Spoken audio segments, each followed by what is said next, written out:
brati in sestre, da si pomagamo in Bog pravi, prva Božja zapoved je ljubi Boga vsem srcem, vsem mišljenjem, vso dušo.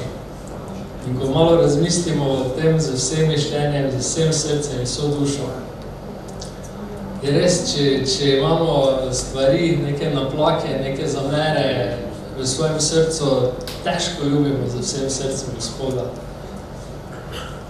Ampak Gospod te kliče vsaki dan, da mu predamo srce in da res začutimo to njegovo brezpogojno ljubezen.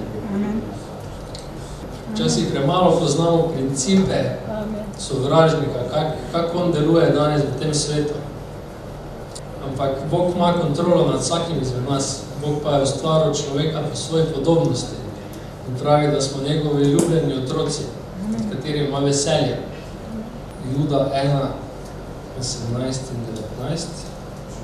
In piše, v poslednjem času bodo nastopili zasmehovalci, ki bodo živeli po svojih brezbožnih poželjenih. Prav ti so tisti, ki povzročajo razkole, duševni ljudje, ki nimajo duha. Se pravi, da če vemo, kaj piše v Efežanih 6, 12, da naš boj se ne boje proti mesu in krvi, ampak proti duhovnim oblastem, poglavarstvom tega sveta. Vemo, da so ti ljudje zavedeni. In dostikrat mi živimo v tem fizičnem telesu, se srečujemo z njimi. Imamo fizične oči in dejansko vidimo to, kar se dogaja. Tak, beseda nam pravi, naj se izogibamo teh. Naj gledamo skozi duhovne oči, kaj Jezus pravi. Druga zapoved je, ljubi svojega bližnjega, kakor samega sebe. In včasih je težko, ampak če po eni strani poznamo, da je to strategija sovražnika, potem znamo nekako tudi odreagirati in vemo, kako nastopiti v teh poslednjih časih. Zato mi je bilo pomembno, da mogoče kot ti Bog daje neke stvari na srce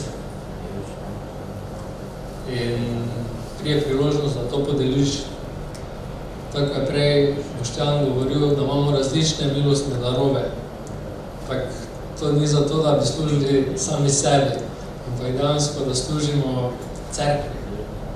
In kot cerkev smo močni, ampak če dejansko ne uporabljamo, si ne želimo, ne iščemo, ne prosimo Boga, da razvija naše duhovne darove, potem je vedno več možnosti, da spet lahko sovražnik pride v naša življenja in smo lahko del cerkve, ampak lahko pa včasih mogoče škodimo. Mogoče ostro zdaj nastopam, ampak bil sem v večjih cerkvah in mene sovražnik uporabil, ker nisem bil trn na Božji besedi. Nisem se zavedal, kdo sem v Jezusu. In so bile stvari, ki so pač prihajale še iz otroštva, ki jih nisem očistil, nisem predal, nisem dovolil svojemu ponosu po eni strani, ker vemo, da zaradi ponosa je dejansko Bog rekel Luciferu, da pa imaš tu mojo zemljo. In rad bi, da si pogledamo enih 5 duhov. Ne bom šel preveč v detajle, v svetopiskemske vrstice, ampak rad bi, da veste, da on je resničen in njemu so šteti dnevi. In on, tisti, ki ne pozna Boga, jih pusti na miri. Tisti, ki pa pozna Boga, pa mu je bilo rečeno, še bolj se bom spravil na njih, še bolj bom jih probal straniti beg od cerkve, Boga, od tiste resnice. Trenutno najbolj izpostavljeni ti duhovi sovražnika so duh Leviatana. On je opisan recimo v Joba 41. Je opisan kot strašna in neobvladljiva morska pošast. Ta opis podarja njegovo moč in nepremagljivost, kar povzroča moč Boga, ki ga ustvaril in lahko obvlada. In na hitro bom samo preletel par značilnosti njega. Prva je ponos in aroganca, zmeda in zavajanje, upiranje duhovni avtoriteti, povzročanje razdora in prepirov, napuh in samopoveličevanje. In verjamem, da če res ne hodimo v tisti tesni povezanosti z Bogom in ne gledamo skozi njegove oči, živimo v tem svetu. In je pomembno, da se zavedamo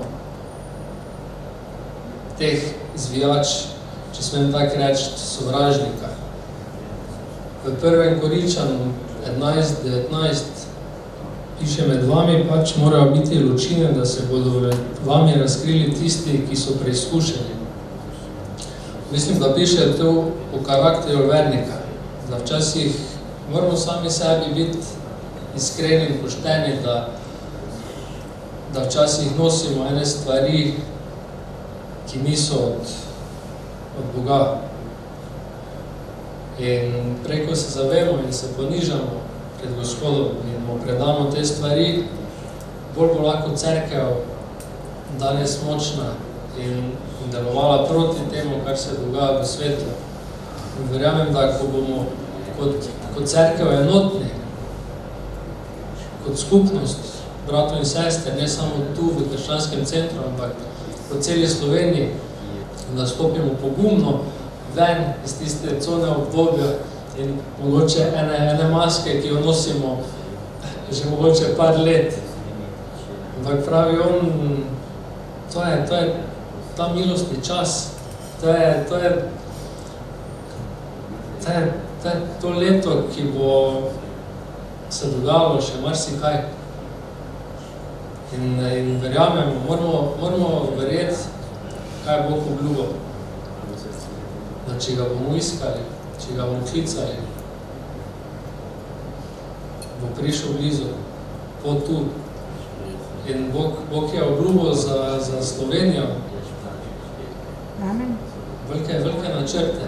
Amen. In želi, da pač po enih preroških besedah, ki smo jih dobili skozi molitve, Bog bo sprostil svojega duha. Amen.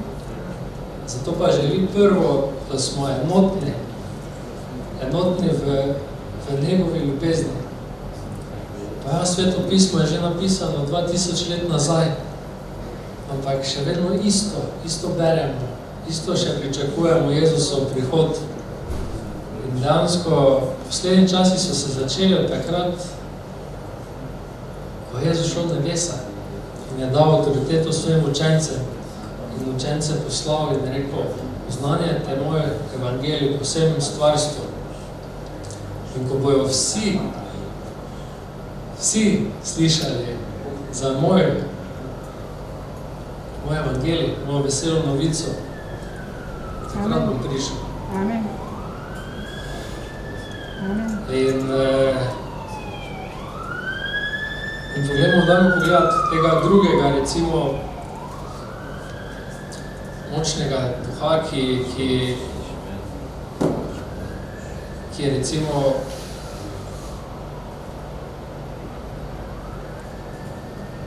danes zelo prisoten v svetu. Je duh Jezabel. Piše recimo, da je postala simbol brezbožnosti, idolopoklonstva in moralne pokvarjenosti. V Novi zavezi se njeno ime upravlja v knjigi Razodetja, kjer se nanaša na lažno prerokanje, ki vodi ljudi v greh. In značilnosti duha Jezabel so manipulacija in kontrola, avtoritarnost, lažni nauki in da se klanjamo drugim idolom, upor proti duhovni avtoriteti, čustvena manipulacija, nasilnost in brezobzirnost. In preko smo brali recimo stvari, kakšni bojo ljudje v poslednjih časih. Lahko vidimo vse te lastnosti, ki sta recimo že ta dva duha močno že takrat bila prisotna v svetu in sta tudi danes. Ljudje pač so zgubili to moralnost do tistega, kar je prav, kar je narobe. In Bog dovoli, včasih pač se morajo stvari zgoditi. Tudi Jezus je recimo v Getsemani, v vrtu molil, oče,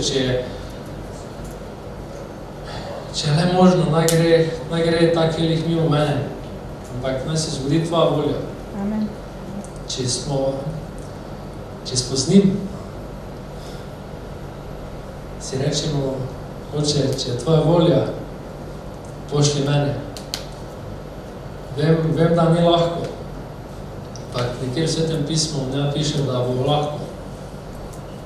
Če pogledate zgodbe učencev in kaj se je dogajalo, so tam imeli nenehno preganjanje. Ampak tu imamo zagovornika, imamo Jezusa, ki stoji med nami in očetom. Amen. In tretji, še močnejši duh, kar močni duh, ki vidimo, kak pač v zadnjih 2 tednih sem imel priložnost biti z eno osebo in pač sem takoj prepoznal tega duha religije. In ko vidimo, da recimo, da so farizeji in duhovniki takrat so izdali Jezusa. In oni so se imeli ful za svete in da poznajo Sveto pismo, ampak on jih je videl in jih rekel, dobro, no, vse ste fajno, ampak kaj pa je znotraj vas? Jezus je vedno gledal na srce. In zato je ena izmed teh stvari, ki danes moče podarjam večkrat, da očistimo svoja srca, da mu predamo, tako je bilo danes molitvi, da mu vse predamo. Karkoli je tistega, kar vemo, recimo, da nas muši, kar bomo moče slišali, da se ne skrijemo, da pač tam to na planu.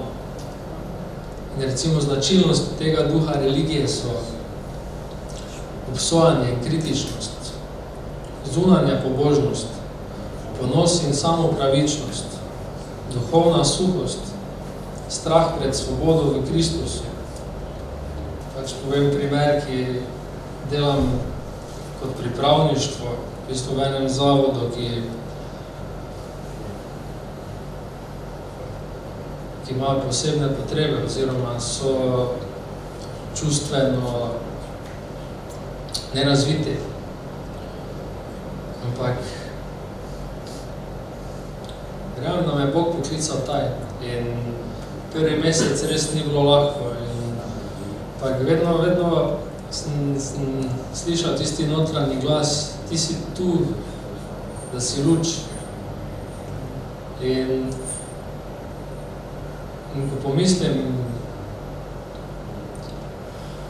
na začetek, res da je samo 1 mesec, pa zdaj po 1 mesecu, vidim tisto razliko, ki se dogaja v tem zavodu.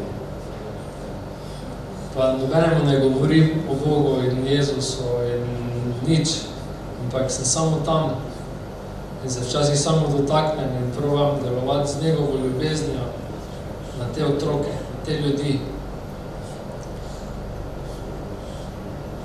Ampak verjamem, da včasih sem si mislil, da vse dejansko sovražnikovo maslo, da so se taki rodili. Ampak ko sem prvič nekoga videl tak, mi je takoj oznanila beseda o tisti zgodbi, ko so učenci vprašali, Gospod, kdo je grešil? Oče ali mama ali kdo, ker je bil slep? Pa on rekel, ne, noben ni, ampak da bi se razdela moja slava skozi njega.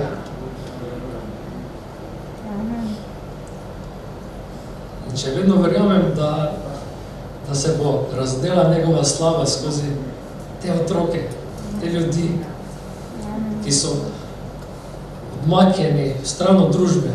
In pač živimo v svetu, ki je dan danes denar sveta vledar in vemo, da pač ni tu alternativne terapije in da gre vse prek farmacije.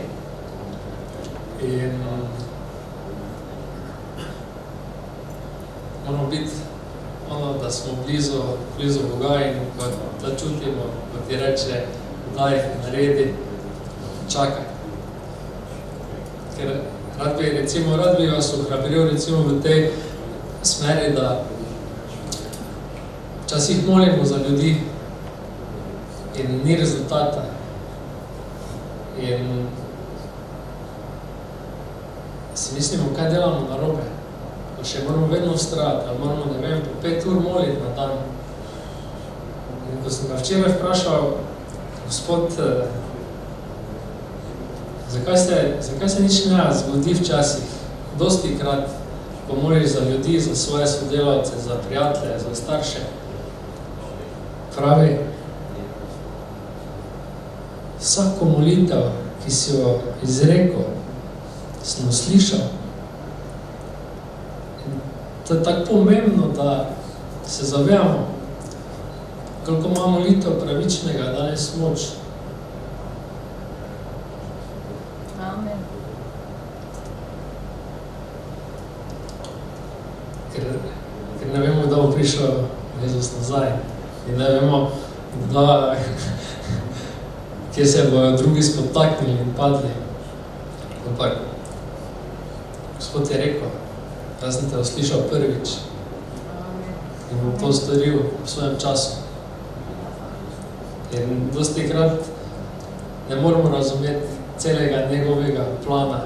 Včasih se kar, bom rekel, pičimo, usmerimo v eno smer, to se zdaj dogaja,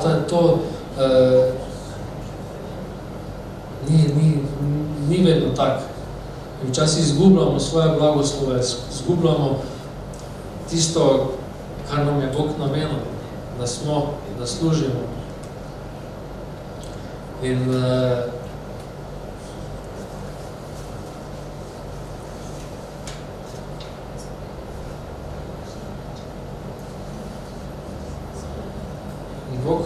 Bog si želi, da smo res v teh časih, da se posvetimo svoje srca njemu, molitvi. In smo v času, ko nas Bog očiščuje stvari, ki morajo odpasti. Recimo,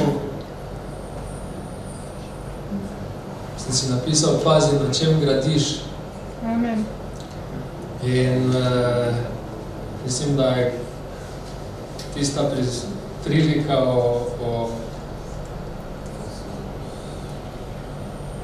da gradimo ali na peski ali na skali, da bo prišel vihar.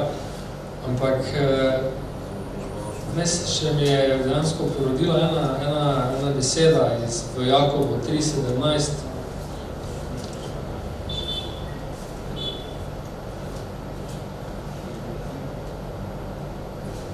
Pravi, modrost od zgoraj. Kdo med vami je moder in razumen, z lepim življenjem naj pokaže svoja dela v krotkosti, modrosti. Če pa imate v srcu grenkobo, nevošljivost in prepirljivost, se nikar ne hvalite in ne lažite proti resnici. Ta modrost ne prihaja od zgoraj, temveč je zemeljska, duševna, demonska. Kjer sta namreč nevošljivost in prepirljivost, tam je nered in vsakršno zlo. In naprej piše, modrost, pa ki od zgoraj je najprej čista. Vidimo, da je spet najprej čista. In če boste ta teden brali Sveto pismo, imejte pred očmi besedo čisto. In boste videli, kolikokrat se pojavi da Bog želi, da smo čisti, da želi da očistimo svoje srce. Piše, na to je miroljubna, prizanesljiva, dovzetna, polna usmiljena in dobrih sadov, brez razločevanja in hinavščine, in sad pravičnosti se seje v miru tistim, ki delajo za mir. In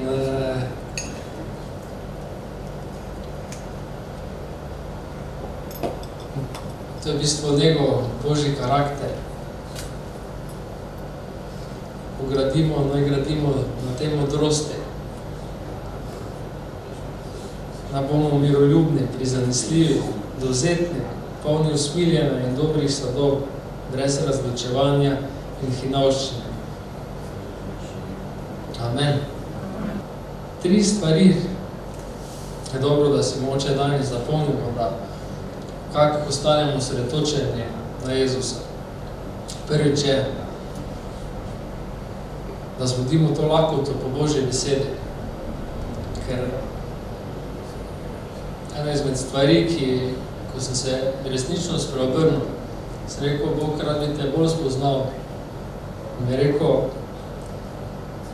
beri Božjo besedo. In bolj sem jo bral, bolj sem ga spoznal. Ker beseda, se vemo, kaj piše.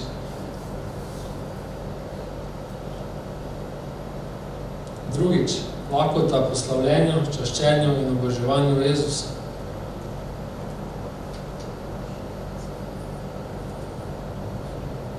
Da si res vzamemo čas za njega. Moče nisem vse tako lepo povezal, ko sem si moče mislil, da bom, ampak da se ne prilagajamo temu svetu, pomeni, da smo odvojeni od tega sveta in da se več časa posvetimo molitvi in njegovi usmeritvi. Kam on želi, da gremo in kaj delamo. In ko ga resnično slavimo in častimo in obožujemo, v bistvu sploh ne molimo, ker to delamo z srcem. In takrat dostikrat dobimo tisti nadnaravni mir, dobimo usmeritev, dobimo vizije. In to je druga stvar. In tretja, recimo, lakota po strahu Gospodovem. To ne pomeni, da je to tisti značilnost enega izmed teh sovražnikov, piše, da tam piše pretirana strah pred Gospodom. Strah Gospodovem, piše začetek modrosti je strah Gospodov. In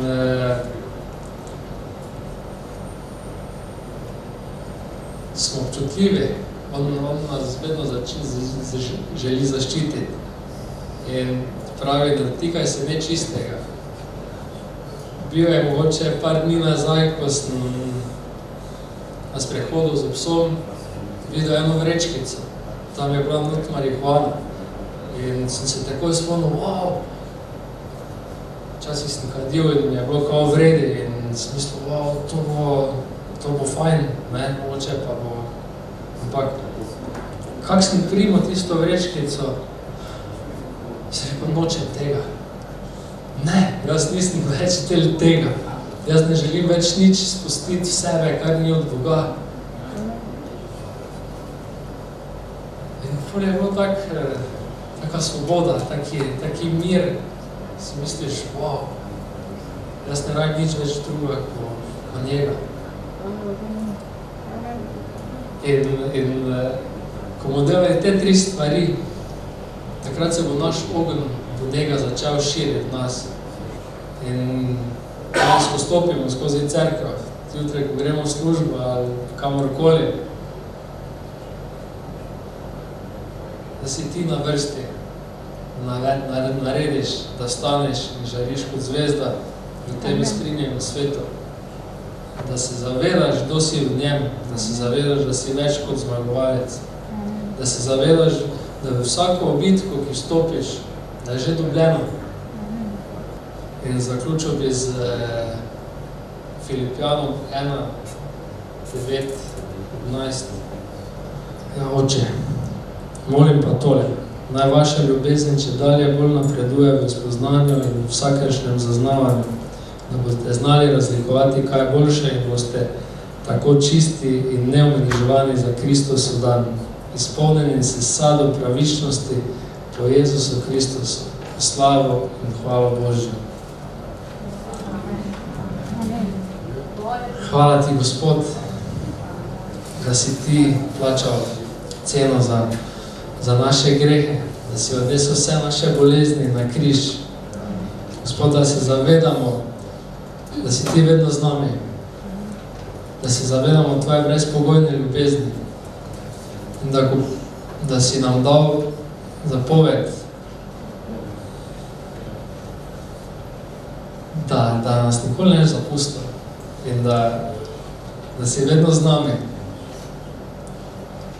In dajmo se zavedati tega, da je on z nami in da kamorkoli stopimo, more tema trepetati. Ampak če se mi tega ne zavedamo, potem moramo stopiti nazaj in Boga prositi. Bog, da mi tvoj pogum. On ti pravi, bodi pogum, bodi močen, bodi hraber. Idi, zavzemi to obljubljeno deželo, zavzemi. In hvala ti, Oče, da nam ti kažeš namen, ki ga imaš za naše življenje. Gospod, da ne tavamo, ne levo, ne desno, pa da imamo oči odprte, ne nehno vati, Gospod. Gospod, daj nam lakoto po tvoji besedi vsaki dan, da opremišljujemo dan in noč, da bomo znali storiti, kar je tvoja volja, Gospod. Daj nam lakoto, Gospod, da si vzajemo, da si odtegnemo čas, da samo za tebe, da prijemo tvojo prisotnost, slavljenja, čaščenja, oboževanja in zahvaljevanja, Gospod. Gospod, daj nam lakoto v tvojem strahu. Pa, Gospod, zli naša srca, tvoj mir, tvojo svobodo, tvojo radost, Gospod. Tako piše, naj se radujemo. Veselite se, ne prenehoma se veselite. Haleluja, Gospod, ti si čudovit. Tvoja ljubezen je čudovita, Gospod. In Gospod, da nam pogum, nam Sveti Duh pokaže nam stvari, ki so mogoče še neodkrite ali ki nas težijo v svojem srcu. Gospod, da res lahko predamo to tebi, Gospod, da v tvojem imenu je resnična svoboda. Gospod, da če je kakršnikoli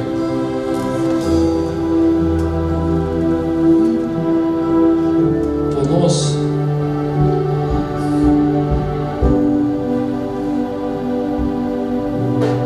Gospod, da nas oblečeš v plašč ponižnosti. Tvoja beseda pravi, da bomo mi ponižni, šlo kot ti deloval skozi nas. Dajmo si obleči ta plašč ponižnosti. Dajmo si obleči ta plašč milosti. Predvsem pa si oblečimo ta plašč ljubezni, Gospod, da bomo lahko ljubili vse tako ti ljubiš. Haleluja. Slava tebi, Gospod.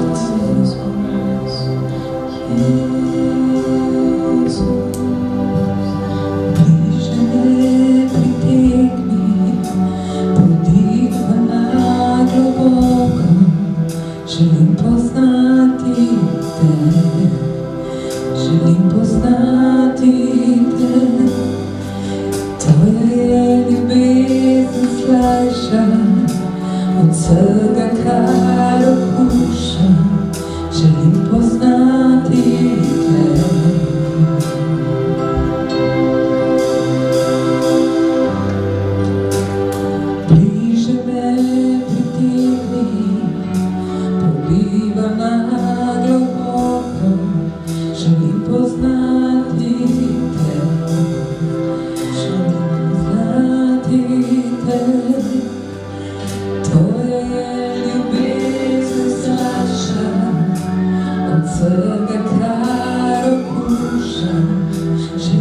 ta